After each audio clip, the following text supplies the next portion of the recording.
Bruce Lee is perhaps owed the greatest of all debts by martial arts cinema. At a time when Eastern fight choreography was balletic and theatrical ahead of anything coming out of Hollywood at the time, though still unrealistic, Lee emerged as a counter-revolutionary force. Bringing to visual life his personal fighting system Jeet Kune Do, based in part on Wing Chun, Western boxing, and various grappling arts, the paradigm quickly shifted from lyrical, elaborate swordplay to visceral hand-to-hand engagements. There's no doubt the subsequent generation of performers really perfected Lee's innovations and raised their stakes with the likes of Jackie Chan, Jet Li, Yun Bao, and others, integrating the acrobatic finesse and traditional forms into the methodology of feet and fists colliding on a grand scale. But of course, the progenitor of this particular renaissance was Bruce Lee. Welcome to Patrol Clip, and today we're going to discuss the top 10 Bruce Lee fights that other actors talked about. Mysticism, you get hyper-masculinity. This guy is like, bang! He's putting balls on Chinese men. The philosophy Bruce Lee actually had was the simpler the better, the most effective, the direct line. The other stuff was all Hollywood. But before we begin, please make sure you hit like, subscribe, and ring the notification bell to stay up to date with all our videos. Here we go! Number 10, Fist of Fury, the final bout.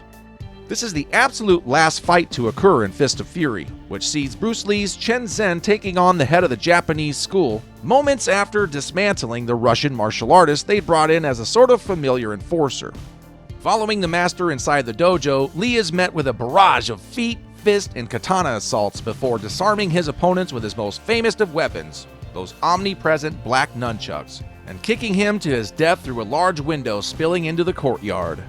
Better still, this is the first time in cinematic history when Lee gets to show off his nunchuck skills, and he whacks a whole lot of skulls before dropping to the ground and slapping some shins. Whoop-ah! As the fight goes on, the circle of Japanese gets smaller and smaller until Lee goes one-on-one with their teacher. Screeching like a tiger, he makes the master look like an amateur. And when he finally leaves the dojo, all the karateka are KO'd on the floor. Bruce Lee wins. Hobbs and Shaw or Bruce Lee? Oh, hands down, Bruce Lee. Got it. Number 9, Game of Death, the Nunchuck Duel. Game of Death is one of the biggest what-ifs in movie history. Bruce Lee only shot 40 minutes of the film before his untimely death, but his vision sounds epic. The plot was going to follow Lee as he fought his way up a pagoda in search of a valuable treasure. Each time he reached a new floor, he would face a new boss who specialized in a specific martial art. Lee would have to overcome each master with Jeet Kune Do, a philosophy based on adaptability and using whatever works in a fight. And here's where, for me, things really achieve some velocity. The dueling master scenario has innate appeal beyond reproach, and once the eskrima sticks fail against Lee's makeshift bamboo horsewhip, the nunchucks are brought out in symphonic opposition. One thing of special interest about Lee's use of the nunchucks is that they're a traditional Japanese, not Chinese weapon. This brings on complications in something like Fist of Fury, where Lee's protagonist is supposed to be deeply nationalistic with regard to his native China, and especially vengeful in view of his Saifu's death at the hands of the Japanese, so fighting them with their cultural weapons seems strange. For this reason, Bruce Lee really exists in his own specific universe. And those questionable inconsistencies aside, the actual mechanics are astonishing to behold. Number 8, Ice Factory, the Big Boss. In this scene, Bruce Lee's character is ambushed and outnumbered at an ice factory. Though unarmed, his attackers soon learn that they made a big mistake when he starts improvising. Hilariously, Lee even throws one through the wall, Roadrunner style. And seriously, with ice picks laying around, is this not the worst place to pick a fight with Bruce Lee? In this flick, Lee is sent to Rome to help his family fight the local mafia. When he's taken to the back alley to be offed, Lee quickly turns the tide. Interestingly, the bad guys regroup with the laughable order of killing him without using their guns. Just pull out a 45 and bang, settle it. This pretty much allows Lee to pull 2 sets of nunchucks out of nowhere and practice on their asses. No, for real, where did he get those? Honey, I don't know why I just pretend very painful. I just want Bruce Lee hold me as long as he can. Number 7, the mirror fight, and Enter the Dragon. Perhaps the best martial arts movie ever made is Enter the Dragon, and it's no coincidence that one of the best ever fight sequences takes place in this very film at the end between Bruce Lee and Shi Qian, who plays the diabolical Han. Lee plays a martial artist who enters a tournament in order to spy on a crime lord. Eventually, this leads to a face-off with the claw-wearing Mr. Han, while acquiring the scratches across his body and face that became the most iconic image of his career. The fight also goes totally surreal when he's led into a chamber of mirrors and forced to defy superstition. At the end of the film, Lee finds himself in a Hall of Mirrors type room where he can't distinguish where the actual Han is. So instead, Lee just Hulk smashes every mirror until he finds the real Han, who is brandishing a Wolverine-style hand claw amongst other weapons. Lee even licks his own blood for a rage boost and ends up being the hero in this fantastic fight sequence. You mess with the dragon, you get burned, bitch. Number 6. The knife deflecting fight in The Big Boss. Bruce Lee's first film was also his darkest and most brutal. That film was known to America as The Fist of Fury, but it was also known as The Big Boss. The landscape of martial arts cinema was forever changed when Bruce Lee battled his way through gangs of bad guys in order to defeat the evil mob boss Sal Mi in an epic fight scene with a knife. In this climactic battle sequence, Sal Mi takes out a large knife and tries to slice the young Bruce Lee. At one point, the sadistic crime lord harshly throws the knife at Lee's face, which Lee deflects with a super kick that flies right into Sal Mi's gut, which is eerily similar to the ending of Big Trouble in Little China. Our backyard was always a backyard school. So for Jim Coburn to come over or Steve McQueen to come over, it was like not that big a deal. Number 5.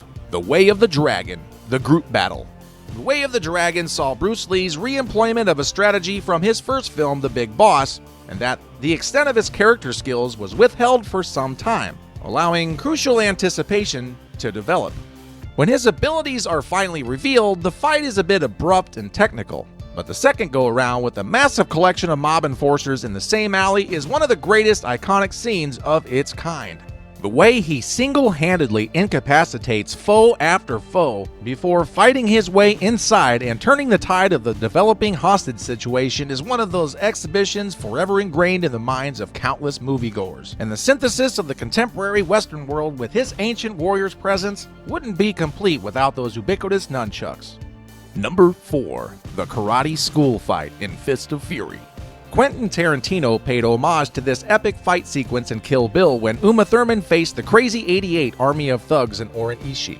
The iconic sequence of the gang surrounding her in a circle where she pulls out her sword and everyone backs up in horror was taken straight from this scene in Fist of Fury, otherwise known in the USA as the Chinese Connection.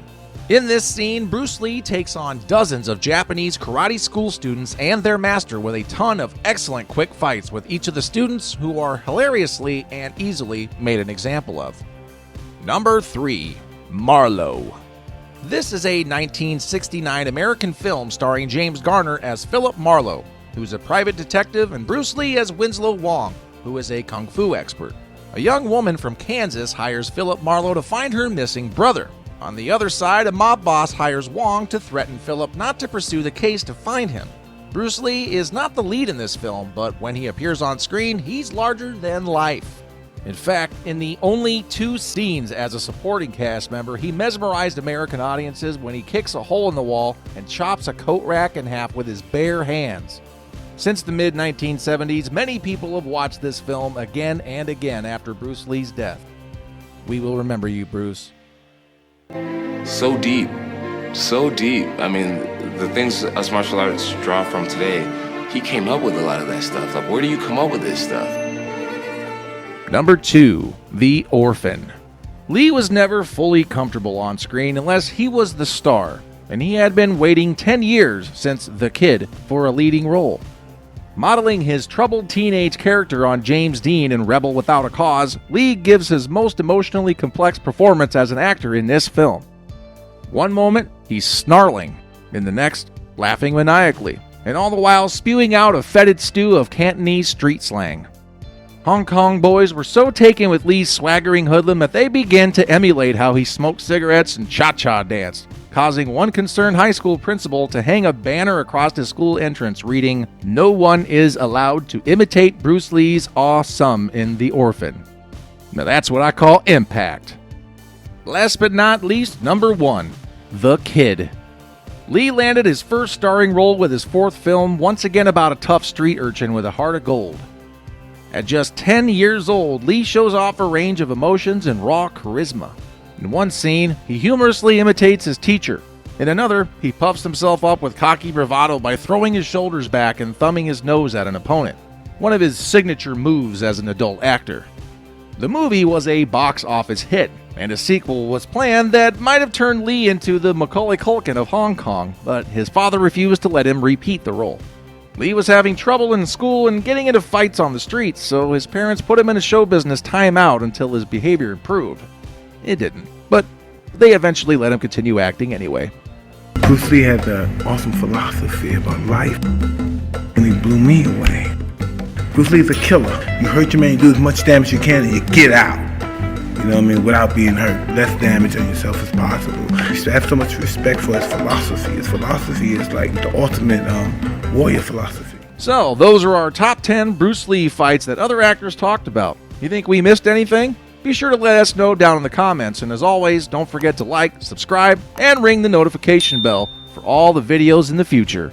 Oh, and one other thing, for all you fans out there, if you ever hear anybody ever talking smack about Bruce Lee, just ask them if they have ever mastered the 1-inch punch or the secrets of the universe and the chi. I doubt it. Until next time. Woo!